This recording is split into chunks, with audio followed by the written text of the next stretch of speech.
Hello ब्रून, आज की इस वीडियो में मैं आपको रस, छंद और अलंकार बताने वाला हूँ। पीने वाला रस नहीं है, ये एग्जाम में आता रस है। अभी कितने रस होते हैं? बहुत रस होते हैं। श्रृंगार रस, हास रस, वीर रस, करुण रस, सब कुछ जितने भी रस हैं सारा मैं कंप्लीट करने वाला हूँ। तो 4 रस लगभग कंप्लीट करूंगा। कौन कौन सा जो इंपॉर्टेंट है वही, फालतू चीजें नहीं। जैसे हास रस हो गया, करुण रस हो गया, वीर रस हो गया, श्रृंगार रस हो गया।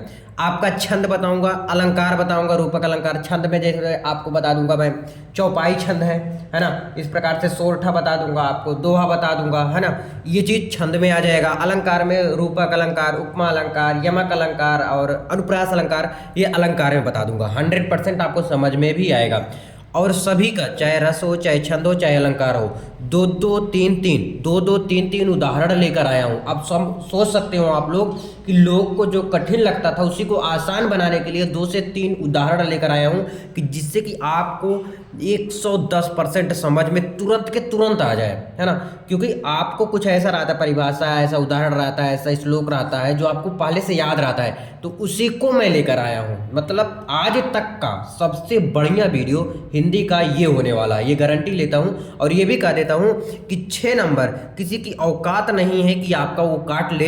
100% समझ में आएगा। सबसे आसान पूरे यूट्यूब पे, क्योंकि इसलिए मैं कह रहा हूँ सबसे आसान है, क्योंकि मैं सबसे आसान, यानी कि जो आपको याद रहता है, या जो सबसे आसान मुझे लगता है, क्योंकि मुझे भी याद करना बहुत तेज गुस्सा लगता था भाई, याद मुझसे नहीं होता था। तो आपको ऐसा हो जाए, अगर कुछ याद हो पहले से, वही अगर मैं लिखा हूँ तो मज़ा आ जाएगा ना। तो हाँ, तो चलो 6 नंबर की तरफ बढ़ते हैं। तो पहले समझ लेते हैं रस होता क्या है ना। तब उसके बाद धीरे धीरे आगे बढ़ेंगे, क्योंकि ये एक इंट्रोडक्शन वीडियो है। इंट्रोडक्शन मतलब सब कुछ कवर करूंगा, टेंशन मत लो। पहले एक बार थोड़ा सा देख लो रस क्या होता है और रस के अवयव क्या होते हैं। देखो, रस का शाब्दिक अर्थ है आनंद। रस क्या होता है? आनंद मिलता है। अब जैसे कोई कह दिया रस क्या होता है, तो क्या कहोगे आप? समझ जाना, आनंद। अब पीने वाला थोड़ी ना रस, गन्ना का रस थोड़ी ना कर रहा है, या चीनी का रस नहीं। देखो, काव्य को जो पढ़ने और सुनने या देखने या नाटक आदि को देखने के जो स्रोत होते हैं, जो कला होता है, उसी को हम क्या कहते हैं? रस कहते हैं। जो आनंद प्राप्त होता है, जहाँ शोक प्राप्त होता है, ये सब क्या है? रस होता है। चलो देखो, रस का अवयव जैसे विभाव होगा, अनुभाव एवं संचारी भाव के जो मिलेंगे, जब ये तीनों आपस में मिलेंगे तो हमारा जो रस उत्पत्ति होता है वही अस्थाई भाव स्वतः ही अंतर्निहित है। क्योंकि अस्थाई भाव ही विभाव, अनुभाव तथा संचारी भाव के संयोग से रस दशा का प्राप्त होता है। इसके मुख्य कितने अवयव हैं? 4 अवयव हैं। वैसे तो बहुत है ना। लेकिन मुख्य जो है, मुख्य की बात हो रहा है, 4 अवयव है। पहला कौन कौन सा? जैसे आपका हो गया करुण रस। दूसरा हो गया हास्य रस, करुरस, हास्य रस, करुरस, हास्य रस। और क्या है? श्रृंगार रस भी है आपका, श्रृंगार रस। ये सब रस आज की इसी वीडियो में बताऊंगा। और वीर रस, ये चारों रस, ये पहला, दूसरा, तीसरा, चौथा, ये चारों रस आपको आज के इस वीडियो में कंफर्म कराने वाला हूँ। तो सबसे पहले चलते हैं करुण रस। देखो, करुण रस क्या होता है इसे मैं बता दे रहा हूँ। पहले करुण रस यही रस है जिस भी चीज को देख के जो मन में दुख उत्पन्न होता है, जैसे किसी का एक एक्सीडेंट हो जाना, या कोई मर जाना, या कोई छोड़ के आपको चले जाना, कोई आपको छोड़ के चली जाए, या कुछ भी मतलब इस टाइप का हो जाए जिससे कि दुख होता है। ऐसा लगे कि अरे ये तो गजब हो गया, ऐसा लगे ये तो गजब हो गया। तो करुण मतलब क्या होता है? करुण मतलब यही होता है किसी भी चीज को जो मन में देख कर दुख उत्पन्न होता है। क्या उत्पन्न होता है? दुख उत्पन्न होता है या शोक होता है। जैसे किसी, क्या बोला अभी, कि जैसे कोई मर गया हो, या किसी का एक्सीडेंट हो जाना, या आपको कोई छोड़कर चले जाना। जैसे अभी आपके रिश्तेदार आते हैं आपके गाँव में, घर पे, गाँव में नहीं, घर पे अगर आपके रिश्तेदार आ गए, तो वो 3-4 दिन बाद जाएंगे तो कुछ ना कुछ जरूर दुख होता है कि यार ना, आज जा रहे हैं, अच्छा नहीं लगेगा, फालतू में जा रहे हैं, तो कुछ दिन और रुक जाते, तो दुख उत्पन्न होता है ना। जो दुख उत्पन्न होता है उसी को हम करुण रस कहते हैं। ठीक है, समझ आ गया? फिर से देखते हैं। किसी भी चीज को देखकर या मनचाही वस्तु का नष्ट होना, जो आप चाह रहे थे, जिसको आप चाह रहे थे, वो किसी और के साथ चला गया, तो वो चीज क्या होता है? करुण रस होता है। फिर से देखते हैं कि जब किसी व्यक्ति के मनचाही वस्तु का नष्ट हो जाना और न मिलना, मतलब वो खत्म हो जाना और न मिले, तो उससे उत्पन्न होने वाला दुख या शोक की उत्पत्ति होती है। भाई अब सिंपल सी बात है, अगर कोई आपको छोड़ के चला गया या दुख होता है कि नहीं होता है, तो जो दुख उत्पन्न होगा, जो शोक उत्पन्न होता है, उसी को क्या कहते हैं? करुण रस कहते हैं। ठीक है, इतना समझ आ गया ना। अब इस थोड़ा सा इसमें और लिखिए, इसका जो मेन होता है, इसका अस्थाई भाव। अस्थाई भाव क्या होता है? इसका अस्थाई भाव क्या होता है भैया? मैं ब्लैक पेन से लिख दूं, शोक होता है। क्या होता है? शोक।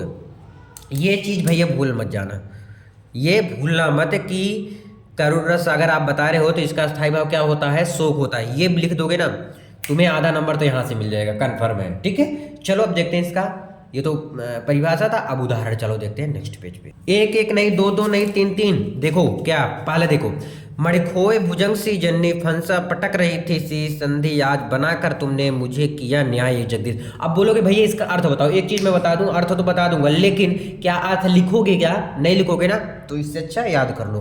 क्या है? मणिखोए भुजंग सी जननी फंसा पटक रही थी शीश अंधी आज बनाकर तुमने क्या मुझे किया न्याय ए जगदीश। मतलब अंधी आज बनाकर, तुम कुछ भी लिख सकते हो, लेकिन उसमें शोक रहना चाहिए, दुख रहना चाहिए। जैसे नेक्स्ट है, अरे मेरे दोस्त लौट के आजा तेरे बिन जिंदगी अधूरी है। अब इसको जब मैं बताता हूँ तो बहुत लोग बोलते हैं गलत है, गलत है। अरे यार कहाँ गलत है, आप कुछ भी लिख के आ सकते हो। चलो नहीं लिखना, नीचे वाला देखो क्या है? ऐ मेरे वतन के लोगों जरा आंख में भर लो पानी, जो शहीद हुए हैं उनकी जरा याद करो कुर्बानी। ए मेरे वतन के लोगों जरा आंख में भर लो पानी, जो शहीद हुए हैं उनकी जरा याद करो कुर्बानी। मुझे ये आप पता है, कन्फर्म पता है कि आप जब 4वीं क्लास में थे या 5वीं क्लास में थे, 6ठी क्लास में थे, 7वीं क्लास में, 8वीं क्लास में थे, कभी ना कभी 15 अगस्त या 26 जनवरी को ये गाना जरूर याद किए होंगे। गाने के लिए गाए हो या नहीं गाए हो, लेकिन ये गाना सुने भी होंगे। 15 अगस्त 26 जनवरी को स्पेशल डे, हो सकता है 2 अक्टूबर को भी सुन लिए हो, तो इसको देख लेना भाई मेरे। क्या है? ऐ मेरे वतन के लोग जरा आंख में भर लो पानी। देखो इसमें भी कह रहा है मेरे वतन के लोग थोड़ा आंख में अपने पानी भर लो। क्यों का पानी भर लो? मतलब थोड़ा दुख प्रकट कर लो, इसलिए क्योंकि जो शहीद हुए हैं उनको भी जरा हम याद कर लेते हैं। तो भाई जो शहीद होते हैं उनके लिए हम लोग याद करते हैं कि नहीं याद करते? 15 अगस्त, 26 जनवरी, 2 अक्टूबर, इस टाइप के दिन याद करते हैं ना। वही चीज़ें कह रहा है कि हे मेरे देशवासियों, थोड़ा आंख में भर लो पानी, यानी थोड़ा दुख प्रकट कर लो। जो शहीद हुए हैं उनको थोड़ा सा हम सब क्या करते हैं, एक बार याद कर लेते हैं, क्योंकि वो किस लिए शहीद हुए हैं? हम सब की रक्षा करते हुए वो शहीद हुए हैं। ठीक है ना, तो ये चीज़ है करुण रस। क्लियर हो गया करुण रस। अब हम चलते हैं आगे हास्य रस की तरफ नेक्स्ट पेज में। देखो मेरे दोस्त, हास्य रस, हास्य रस क्या होता है? किसी भी चीज को देखकर मन में जो हंसी उत्पन्न होती है, जो खुशी मिलती है, वो क्या होता है? हास्य रस होता है। ऐसा हो जाए जैसे आप 10th में अच्छा नंबर पा गए, 12th में अच्छा नंबर पा गए, या आपके रिश्तेदार जो नहीं आने वाले थे वो आ गए, वो सब क्या होता है? हास्य रस का ही एक बेस्ट एग्जाम्पल है, उदाहरण है। तो हास्य रस क्या होता है? हास्य रस का स्थायी भाव क्या होता है? हास्य रस का स्थायी भाव देखिएगा ध्यान से, हास्य रस का स्थायी भाव क्या होता है? इसी से निकल रहा है। देखो हास्य, यहाँ पर हा लिख दो, लिखो हा लिख दिए, और ये जो आधा सा है ना इसको पूरा कर दो, हास हो गया। बस बस सिंपल है यार। देखो तो हास्य रस का स्थायी भाव क्या होता है? हास होता है जब किसी व्यक्ति वस्तु की वेशभूषा, वाणी, चेष्टा, आकार को, यानी कि कोई जैसे देखने में जोक टाइप का लगता हो, या आप कुछ देखने जाते हो, जोकर वहाँ पर अंदर जाते हो ना, देखने में मेला वेला लगता है जब, तो कोई ऐसा आपको दिख गया जिससे कि देखने में हंसी उत्पन्न हो जाए, या कुछ ऐसा जोक मार दे आपको खुश करने के लिए, तो जिससे कि हंसी उत्पन्न हो जाए, वही सब क्या होता है? हास्य रस होता है। देखो हास्य रस का स्थायी भाव हास्य होता है जब किसी व्यक्ति, वस्तु, यानी कोई ऐसा, चाहे व्यक्ति हो, चाहे वो वस्तु हो, या किसी का वेशभूषा देख के, या किसी का वाणी यानी कि बोलने का चेष्टा उसका देख कर, या आकार उसको देख कर, मतलब कुछ भी देख कर, अगर किसी भी आदमी का कुछ भी देख कर अगर आपके मन में खुशी उत्पन्न होती है, आनंद उत्पन्न होता है, तो वही मेरा हास्य रस होता है। समझ आ गया ना? आप तो यहीं तक लिखना, कोई दिक्कत नहीं है। अगर आप चाहो तो यहाँ तक लिख सकते हो, यहाँ तक लिख दोगे तब भी कोई गलत नहीं काटेगा। फिर से एक बार तुम सुन लेते हैं, लेकिन ये चीज़ जरूर लिखना भाई मेरे, ये चीज़ जरूर लिखना। क्या है? हास्य रस का स्थायी भाव क्या होता है? हास्य होता है कोई भी व्यक्ति, वस्तु, वेशभूषा, वाणी, चेष्टा कर, यानी कि कुछ भी देखकर, किसी भी आदमी के अंदर कुछ भी देखकर, चाहे वो हंस रहा हो, चाहे उसकी जो बोलने की कला हो, चाहे वो देखने में हंसने योग्य आप हंस दे देख के उसको, मतलब इस प्रकार से कपड़ा पहना हो, कुछ जोकर टाइप का कपड़ा पहन रखा हो, तो वो सब क्या होता है, हास रस का ही एग्जाम्पल है। ठीक है, इसमें कह सकते हैं जब यही हास नामक अस्थाई भाव, विभाव, अनुभाव एवं संचारी भाव से पुष्ट हो जाता है तो हास रस की उत्पत्ति होती है। उदाहरण, बिंदे के वासी उदासी तपोव्रत धारे महाबिंदु नारी दुखारे, यहाँ पर है देखो दुखारे। ठीक है, गौतम तीतरी तुलसी सो कथा सुनिभे मुनि वृंद सुखारे। अब बोलोगे भैया इतना कठिन तो आप बोले थे, ऐसा दूंगा कि आपको याद रहेगा। हाँ रुको, थोड़ा सब्र कर लो, पहले इसको देख लो। क्या है, बिंदे के वासी उदासी तपोव्रत धारे महाबिंदु नारी दुखारे, गौतम तीतरी तुलसी सो कथा सुनिभे मुनि वृंद सुखारे। चाहे तो आप ये लिख सकते हो और चाहे जैसे इसको भी लिख सकते हो, हाथी जैसी देह गैंडे जैसे चाल, तरबूजे से खोपड़े खरबूजे से गाल। मतलब देखो खरबूजे से गाल, अभी ऐसे थोड़ी ना होता, अब देखने, अब सुनने से, चाहे देखने से ही हंसी उत्पन्न हो रही है ना हंसी उत्पन्न। तो ये क्या है, एक हास्य रस का बेस्ट एग्जाम्पल है, उदाहरण है। ठीक है ना, चलो अब आगे देखते हैं नेक्स्ट रस। चलो जी आ गए मैं श्रृंगार रस पे। अब श्रृंगार रस क्या होता है देख लो, ध्यान देना एकदम जैसे एक दूसरे, जैसे कोई नायक है, कोई लड़का है, किसी लड़की के प्रति क्या होता है, प्रेम दिखाता है। ध्यान से समझ लो, जैसे श्रृंगार से यही समझ में आ रहा है कि क्या किया होगा वो, श्रृंगार मतलब पहनावा में श्रृंगार किया हो, जैसे क्या क्या बाली जो भी पहनते हैं मुझे नहीं पता उतना अच्छे से। तो श्रृंगार मतलब ये होता है जो लड़कियां सजती हैं, है ना, तो श्रृंगार से ऐसा मुझे लग रहा है कि ऐसा श्रृंगार होगा, लेकिन ये गलत है। गलत इसलिए है क्योंकि श्रृंगार मतलब दो चीज़ों का वर्णन किया गया है, यानी एक लड़का और एक लड़की के मन में एक दूसरे के प्रति जो प्रेम उत्पन्न होता है, जो प्रेम जगता है, वही श्रृंगार रस होता है। तो समझ आ गया श्रृंगार रस। श्रृंगार रस क्या होता है, श्रृंगार रस एक नायक नायिका के मन में एक दूसरे के प्रति जब प्रेम उत्पन्न होता, अब तो मन में नहीं होता, अब तो डायरेक्ट बोल दिया जाता है, लेकिन ये श्रृंगार रस ये है कि किसी भी नायक और नायिका को देख के मन में जो उत्पन्न होता है क्या, प्रेम, वही होता है श्रृंगार रस। लेकिन श्रृंगार रस का अस्थाई भाव क्या होता है, प्रेम होता है। रति, जिसे हम क्या कहते हैं, रति, कोष्टक में लिख सकते हैं प्रेम, रति को हम क्या कहते हैं, प्रेम।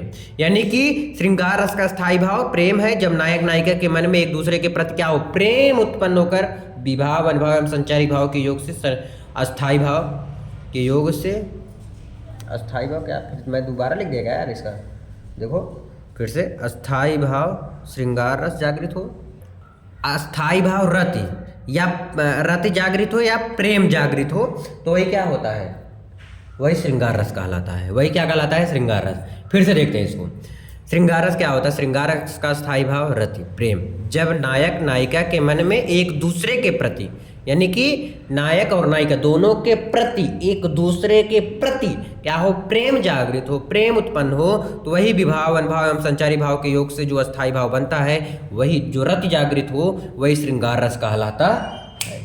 समझ आ गई बात, कोई दिक्कत परेशानी नहीं।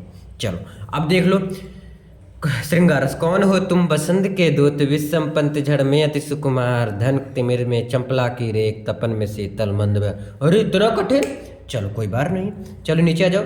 मेरे तो गिरधर गोपाल दूसरों न कोई, जाके सिर मोर मुकुट मेरा पति सोई।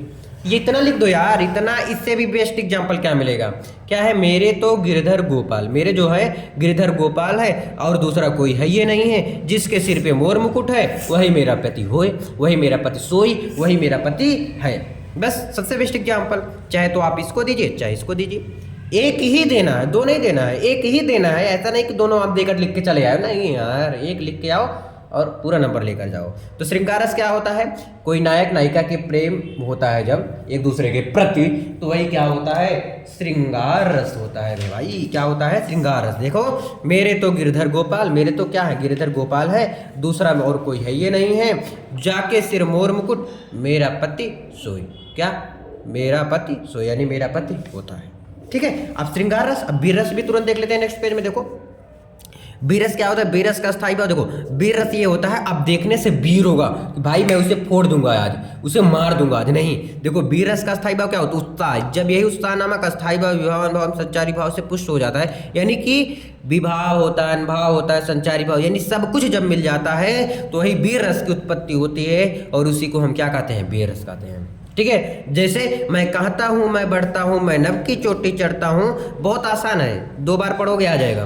कुचला जाकर भी धूलि सा आधी सा उमड़, यानी कुचले जाने के बाद भी मैं आधी सा उमड़ता हूँ, यानी कि वीर वही होता है जो हार नहीं मानता है, बार बार फेल होता है लेकिन फिर से उठकर खड़ा होता है और फिर से रण के लिए तैयार होता है, वही वीर रस होता है। फिर से हम समझेंगे वीर रस क्या होता है कि कोई भी ऐसा चीज है जिसे देखकर वो बार बार हारता है लेकिन फिर भी वो नभ की चोटी चढ़ता है। यानी कि अगर जैसे कोई लड़ने जा रहा है और वो हार गया लेकिन हार नहीं माना, उसे देखने में हारा है लेकिन मन से वो नहीं माना, वो फिर से लड़ेगा और वो बार बार असफल होगा लेकिन फिर एक बार तो जीत ही जाएगा, वही वीर रस होता है। क्या होता है? वीर रस होता है। तो वीर रस का स्थायी भाव उत्साह होता है, इसको जरूर लिख देना।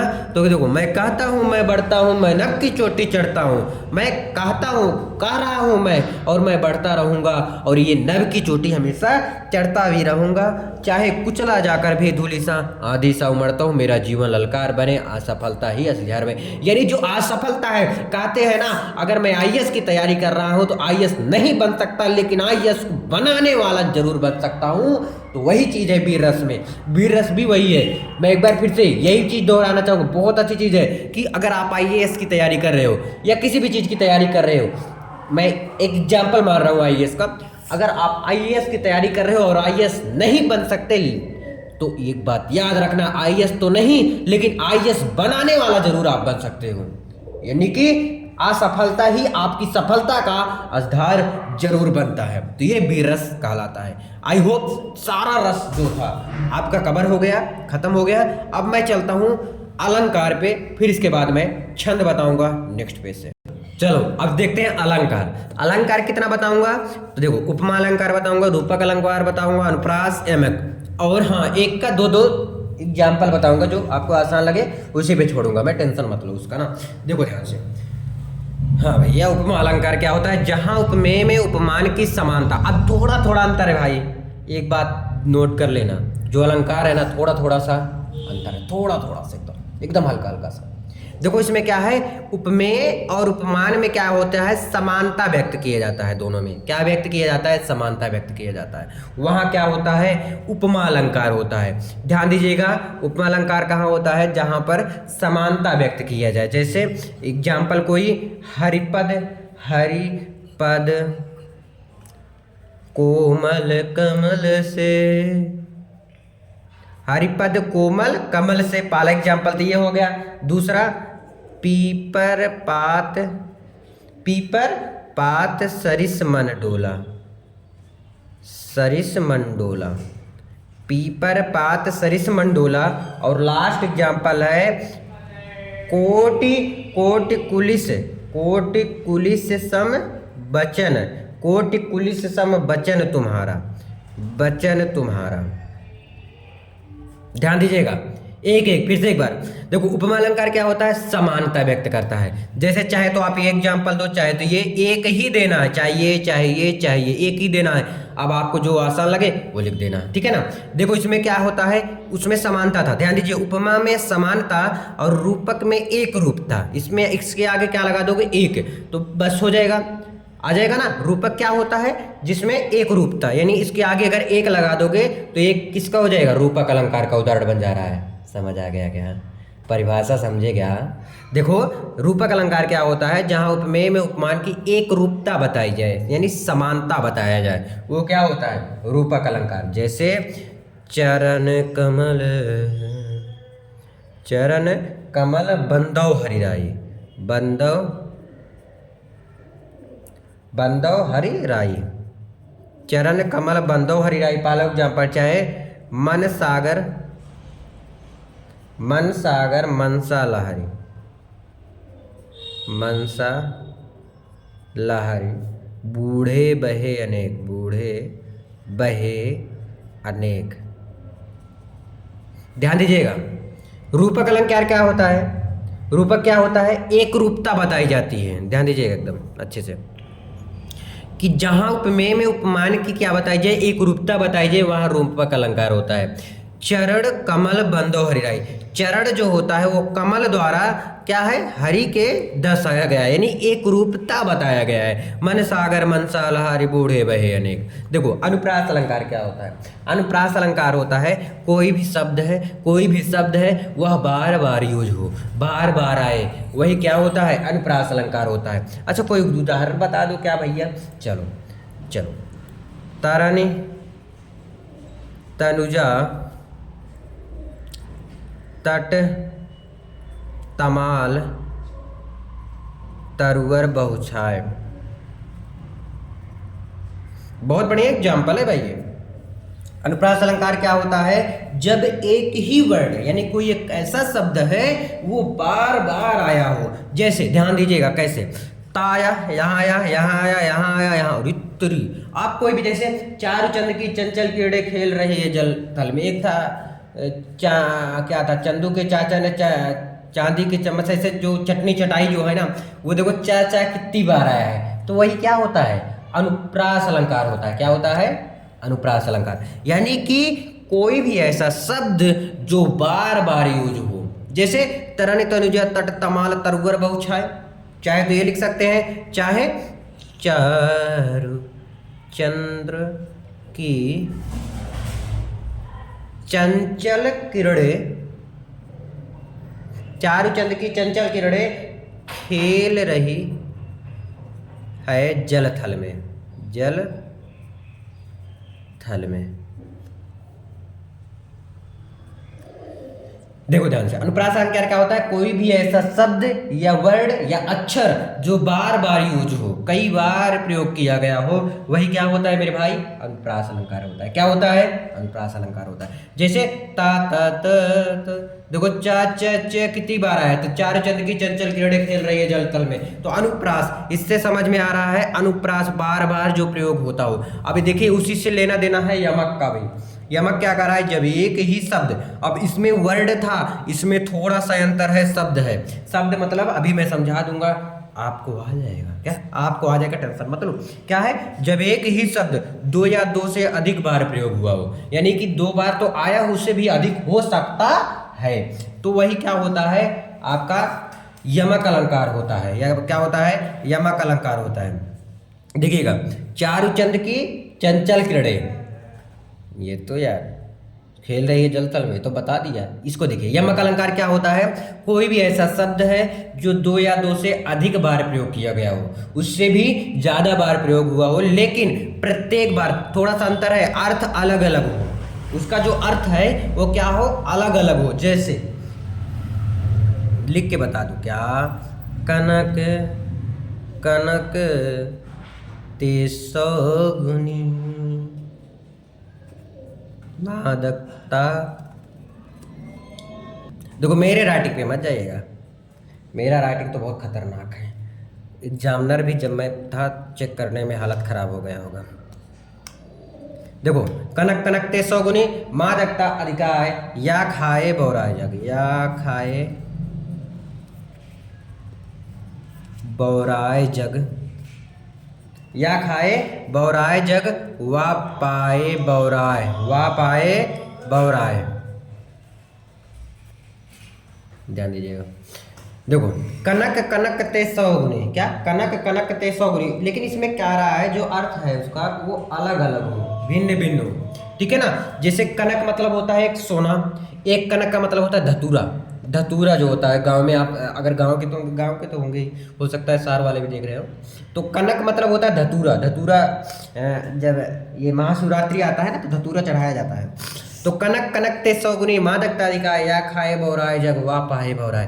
कनक, देखो कनक कनक चाहे सोना हो चाहे धतूरा हो, तेज 100 गुनी अगर मिल जाता है ज़्यादा, मादकता अधिकाय या खाए, तो उससे या तो क्या होता है, खाए बौराए जब वह पाए बौराए, या तो खाने से बौरा जाते हैं या सोना को पा जाने से बौरा जाते हैं। ठीक है, तो ये चीज़ है यमक अलंकार। तो यमक अलंकार में जो अर्थ था वो अलग अलग था कि नहीं था? तो अर्थ अलग अलग हो और लेकिन अर्थ जो है वो बार बार क्या हो, भिन्न भिन्न हो, वही यमक अलंकार होता है। यमक अलंकार समझ आ गया? तो सारा अलंकार एक ही पेज में कंप्लीट कर दिया। अभी मेरा छंद बाकी है, नेक्स्ट पेज से उसे भी करो। चलो देखिएगा, ये छंद है। छंद में क्या है, छंद होता है या सममात्रिक छंद है। इसमें 4 चरण होते हैं। कितने चरण होते हैं? टोटल 4 चरण होते हैं और प्रत्येक चरण में क्या क्या होती हैं? 16 क्या होती है भैया? मात्राएं होती हैं। क्या होती हैं? मात्राएं होती हैं। वही चौपाई होता है, ध्यान दीजिएगा। या सममात्रिक छंद है। सम मतलब अभी समझाता हूँ। सम मतलब बराबर बराबर, जैसे 16 मात्राएं ही होती हैं प्रत्येक चरण में, और चारों चरण भी गिन के दिखाऊंगा। और इसमें 4 चरण होते हैं और प्रत्येक चरण में 16 मात्राएं होती हैं। चलो देखो, बंदौ गुरुपद पदुम परागा, सुरुचि सुवास सरस अनुरागा, यमे मूरिमय चूरन चारु, समन सकल भरुज रूज परिवार। अब हम इसमें 16 मात्राएं गिन के बताऊंगा, मात्रा लगाना भी बताऊंगा, टेंशन मत लो मेरे भाई। देखो बंदौ, इस पे आधा ना कि बन, बा पे आधा ना है, तो इस पे हम 1 करेंगे। ध्यान दीजिएगा क्यों करेंगे अभी समझाओ। अभी आप यहां तक देखोगे ना, पूरा क्लियर हो जाएगा डाउट। दा अकेले है। जब भी कोई भी चीज, यहां पर मैं थोड़ा सा बता दूं, अकेले रहेगा तो उसको 1 लिखा जाएगा, 1 है ना। या आधा ना रहेगा या आधा पा, तो उसका कोई वैल्यू है ही नहीं। या छोटा ऊ की मात्रा रहेगा या छोटी ई की मात्रा रहेगा, उसका मतलब कोई रहेगा ही नहीं। ठीक है। अब जब 2 रहेगा, जैसे आ की मात्रा, बड़ी ई की मात्रा, बड़ा ऊ की मात्रा, तो उसको हम कैसे लिखेंगे? उसको हम ऐसे बनाएंगे, एस की तरह बनाएंगे, लेकिन हम इसे गिनेंगे कितना? 2। कितना गिनेंगे भैया? 2। कितना गिनेंगे? 2 गिनेंगे। किस तरह बनाएंगे? एस की तरह, यस की तरह बनाएंगे, लेकिन गिनेंगे कितना? 2 गिनेंगे। ठीक है। जैसे बन द उ, बड़ा ऊ है तो देखो यहां पर लग जाएगा एस की तरह। ठीक है, समझ आ गया क्या? अब देखो, गुरु, गा पे छोटा ऊ की मात्रा है, रा पे बड़ा ऊ की मात्रा है, तो लेकिन यहां पर है गुरु, गुरु ऊ की मात्रा है तो 1 ही रहेगा। अभी देखिए, प द, प दा पे छोटा ऊ की मात्रा 1 रहेगा, माँ अकेले है तो 1 रहेगा, पा। देखो रा पे आ की मात्रा, तो इसे हम एस की तरह बनाएंगे और 2 गिनेंगे। इसे कितना गिनेंगे? 2 गिनेंगे। कितना गिनेंगे? 2 गिनेंगे। किस तरह बनाएंगे? एस की तरह। गा भी इसी प्रकार से। अब गिने 1 2, इसे हम कितना गिनेंगे? जो एस की तरह बनाएंगे 2 गिनेंगे, तो 2 3 4 5 6 7 8 9 10 11 12 13 14 15 16, तो कितना हो गया टोटल? 16 मात्राएं हो गई। ठीक है। इसी प्रकार से सुरुचि सुवास सरस अनुराग, सु रुचि 1 हो गया, क्योंकि छोटा की मात्रा इसमें भी ई की मात्रा है, तो 1 हो गया। सु पे छोटा की मात्रा है इसलिए 1 रहेगा। वहां पे आ की मात्रा है, जब भी आ की मात्रा रहेगा या बड़ी ई की मात्रा रहेगा, बड़ा ऊ की मात्रा रहेगा, तो इस समय एस की तरह बनाएंगे, लेकिन गिनेंगे कितना? उसे 2। कितना? 2। से अकेले है, सरस अनुराग। ठीक है, अब इसे भी गिन लो, टेंशन काहे को लेते हो जी। 1 2 3 4 5 6 7 8 9 10 11 12 13 14 15 16, कितना मात्राएं आ गई? 16 मात्राएं आ गई। आगे देखो, अमीय मुरिमय चूरन चारू, अमीय, माँ पे किसकी मात्रा है? बड़ा हो की, 2 हो जाएगा, 1 1 1। चा पे बड़ा हो की मात्रा 2 हो जाएगा, रन चारू।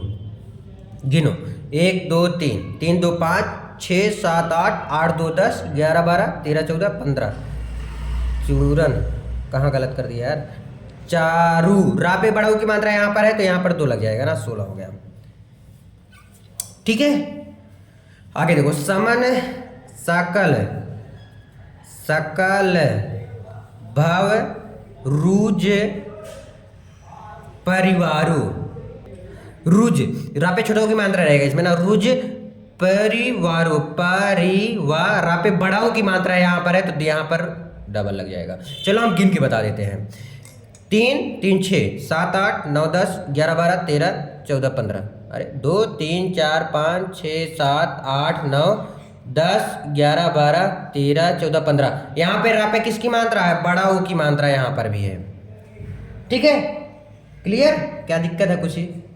लेकिन एक चीज, यहाँ पर रू पे 1 की मात्रा, छोटो की मात्रा 1 रहेगा, वा पे आ की मात्रा है तो यहाँ पर 2 लग जाएगा। अब गिन लो, आ जाएगा आपका। ठीक है।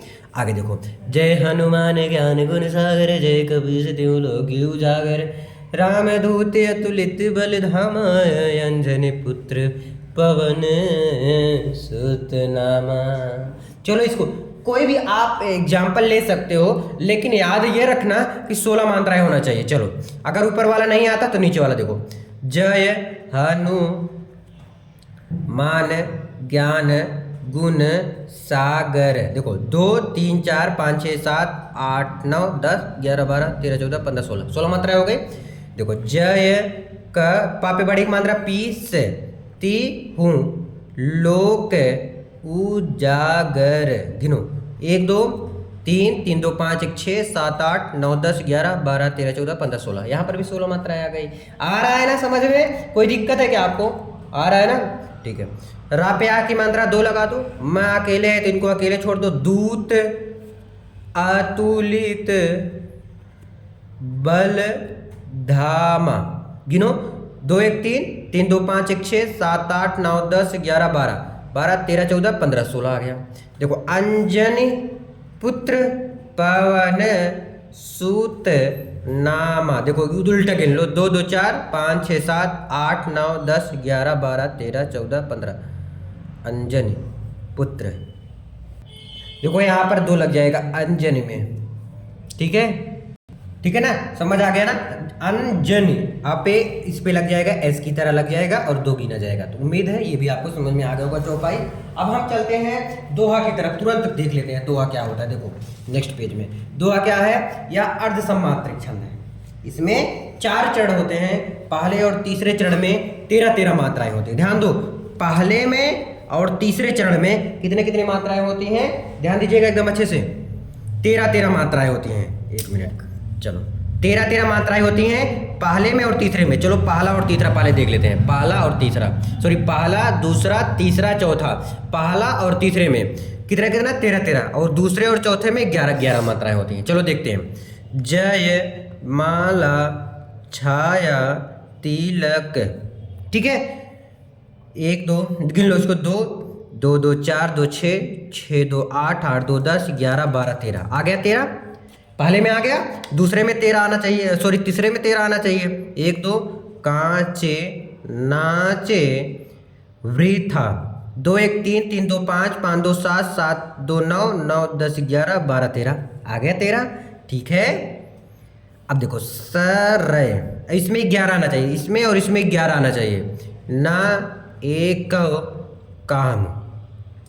देखो 2 1 3 2 5 5 1 6 7 8 9 10 1 11, सॉरी 1 मिनट देख लो। ठीक है, सांचे, इसको देखो सांचे राचे राम है। गिनो 2 2 4 4 2 6 6 2 8 8 2 10 1 11। तो समझ आ गया ना? जय माला छाया तिलक सरय नए काम मन कांचे नाचे वृथा सांचे राचे राम। ठीक है, ये चीज है। इसी प्रकार से ये भी रहेगा। तो चाहे आप ये वाला लिखना चाहे ये वाला लिखना, एक लिखना है। देखो बड़ा हुआ तो क्या हुआ? जैसे पेड़ खजूर पंथी को छाया नहीं फल लागे अति दूर। बड़ा हुआ तो क्या, देखो क्या है, ध्यान दीजिएगा क्या है, लेकिन ये आधा है। जब भी कोई चीज़ आधा रहेगा उसे हम गिनेंगे ही नहीं।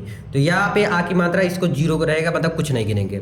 हुआ गिनो अब 2 1 3 4 5 6 7 8 9 10 11 12 13 13 मात्रा हो गया। ठीक है, इसको देखो, इसको भी 13 आना चाहिए। पंछी को छाया नहीं। 2 1 3 और 3 2 5 5 2 7 7 2 9 9 2 11। यहाँ पर देखो पापे अंक की मात्रा है ना, 2 गिना जाएगा। पंछी को छाया नहीं फल लागे अति दूर। देखो जल्दबाजी में इधर उधर हो जा रहा है तो कोई बात नहीं, मैं सुधार दे रहा हूँ। जैसे, सॉरी इसमें भी लगेगा ना, पेड़ खजूर। 2 2 4 4 2 6 7 8 9 10 11 11 मात्रा, इसमें भी 11 आना चाहिए। फल लागे अति दूर। गिनो 2 1 3 3 1 4 5 6 7 8 9 10 11, इसमें भी 11 आ गए। तो यानी कि आपका जो दोहा है पहले में, यानी कि पहला और तीसरे में 13 मात्राएं, दूसरा चौथा में कितना 11 मात्राएं। ठीक है, ये होना चाहिए। ठीक है, तो दोहा भी आ गया आपको और चौपाई भी आ गया, लेकिन सोरठा आपको नेक्स्ट पेज में चलो दिखाते हैं। देखो जो सोरठा होता है वो दोहा का सेम उल्टा होता है, सेम उल्टा। जैसे उसमें पहला और तीसरे में कितना मात्राएं था, 11 मात्राएं था, तो इसमें पहले और तीसरे में कितना होगा 11, तो 13 हो जाएगा। देखो उसमें क्या था, पहले में और तृतीय चरण में कितना कितना मात्राएं था, 11 मात्राएं। ऐसे था ना 13 मात्राएं था, देखो पहले और तीसरे में 13 था, इसमें क्या है पहले और तृतीय चरण में 11 मात्राएं, द्वितीय और चतुर्थ चरण में क्या है 13 मात्राएं हैं। ये सोरठा का एग्जाम्पल है। चलो देखते हैं। रही मन मोहि सुहाए अमे पियावत मान बिन, जो विष देत पिलाए प्रेम सहित मरिबो भलो। रही मन मोहि, अब अपने आप से गिन लेना, सही जाएगा। अमी पियावत मान बिन, गिन लेना, सही जाएगा एकदम कन्फर्म है 100%। अब क्योंकि इतना ज़्यादा कर लिया हूँ ना, आपका टाइम ना वेस्ट हो इसलिए मैं फटाफट कर रहा हूँ, नहीं तो आप भी रुके रहोगे। चलो ये हो गया। चाहे तो आप लिखो, चाहे संभव मन की भूल सेवा करी करील की, उनते चाहत फूल जिन डारन पत्ता नहीं। चलो शाम आधा माह है तो कोई वैल्यू ही इसका नहीं है, जो नहीं है वैल्यू। और आप लोग भी कमेंट करके बताना क्या ये मंत्र सही एकदम किया हूँ, एकदम सही होगा भाई। हो सकता है इधर उधर एक आँख हो गया हो। चाहत फूल जिन डारन पत्ता नहीं, देख लेना आ जाएगा। सो आई होप आप सबको समझ में जरूर आया होगा। 36 मिनट में पूरा कंप्लीट करा दिया हूँ 6 नंबर। तो इस वीडियो में इतना ही, मिलते हैं नेक्स्ट वीडियो में। कमेंट करके बताना कैसा लगा ये वीडियो। चलो मिलते हैं, थैंक यू।